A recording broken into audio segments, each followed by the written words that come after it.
Gong Labs, you guys know how much I love Gong. They recently came out with their top tips to optimize cold emails in 2021, and I'm going to go through it live with you guys for the first time in today's video. All right, guys, so here is the best sales email tips you'll read in 2021 from Gong.io. Again, I will put a link to Gong's newsletter and website in the description below, so definitely check that out and make sure you subscribe to their newsletter so you get these studies. These studies are awesome. I use the tactics and tips that are illustrated in these studies all the time, and they're working for me. They might work for you guys too. So let's get into it. Just talk about the study.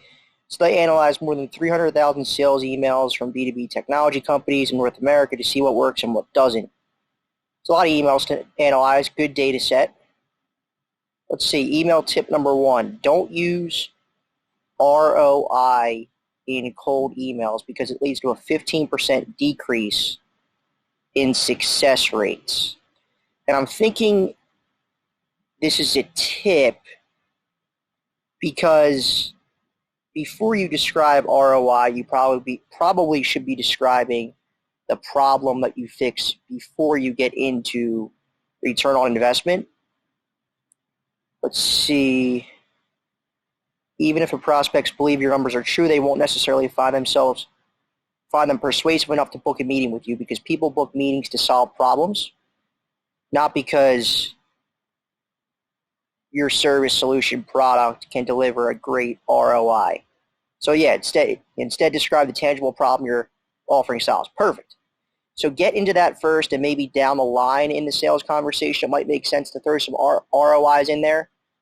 But again, especially for a cold email, you gotta build some credibility, some trust. A lot of times when I see data and numbers in cold emails, who cares? Get my interest. Be creative, and then maybe if it makes sense, ROI. But that makes sense to me. Good email tip. Email tip number 2, make it about them. I mean, we're not going to talk, obviously. Obviously, make it about them.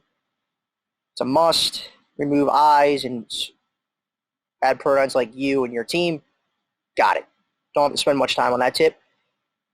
This is probably the best tip in here. Don't ask for time when booking meetings with cold emails. The interest call to action, I've talked about this in other videos. I'll put the video above my head right here. Here's Jersey hanging out with me. The interest call to action is the highest performing call to action. So interest call to actions could be opposed to learning more, open to learning more, things like that. Do not ask for specific time in a cold email because it has a negative impact. Hey, Jerry, stop. Hey, shh. Has a negative impact on response rates and open rates, success rates. Look at this. Interest call to action, 30%, success rate, open-ended, 13, specific. Most people are using specific. Don't use specific interest call to actions. And Gong has an entire list of potential or example interest call to actions. I'll see if I can put it in the description below, and you guys can click on that and start using them. That's probably going to be my favorite tip. Because sell the conversation, not the meeting it. And these work also on your cold calls too.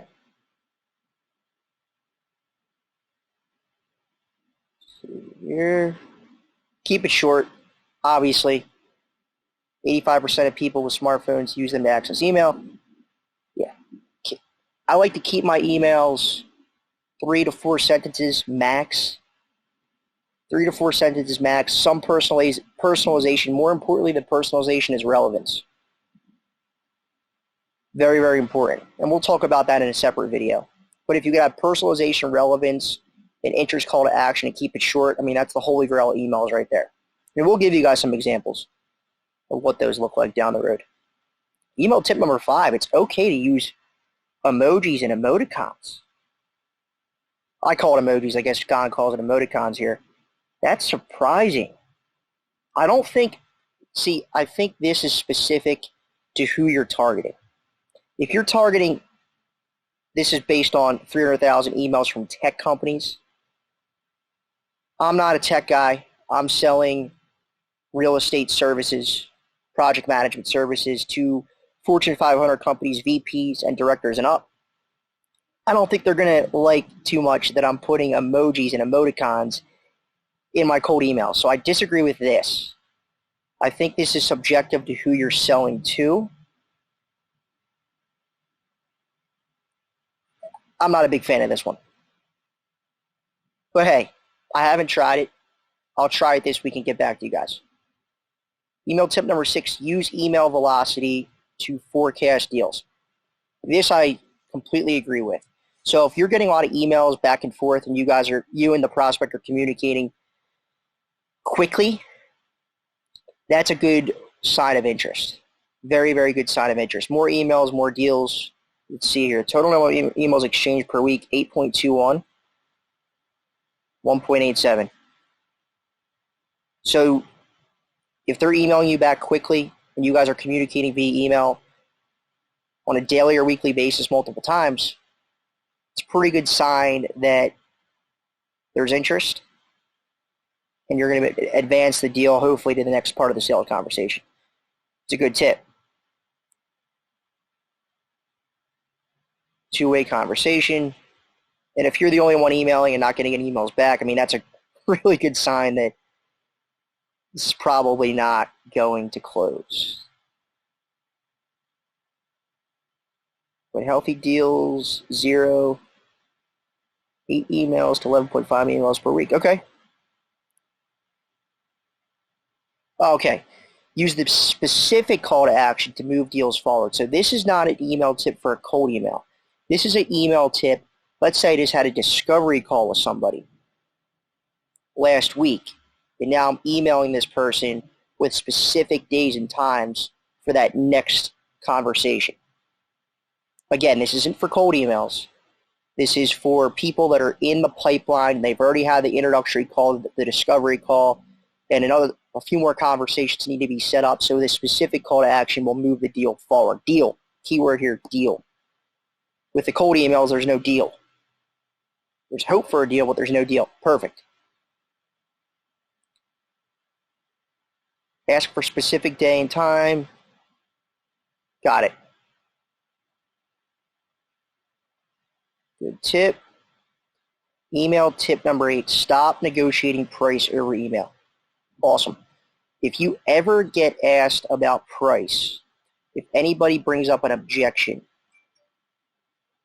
pick up the phone and call them. Pick up the phone and call them. Do not communicate via email. A lot gets lost in translation. A lot gets lost in translation in email. If there needs to be some difficult conversations to be had around price, around objections, whatever it is, do it over the phone or send a video. But I would encourage you guys to do it over the phone. Don't hide behind your email. Most people do. You got to pick the phone up. Difficult conversations need to be had over the phone, not via email, especially price. Negotiating price, pick it up. Emailing price, good, okay. A phone call or a web conference meeting. Yep. All right.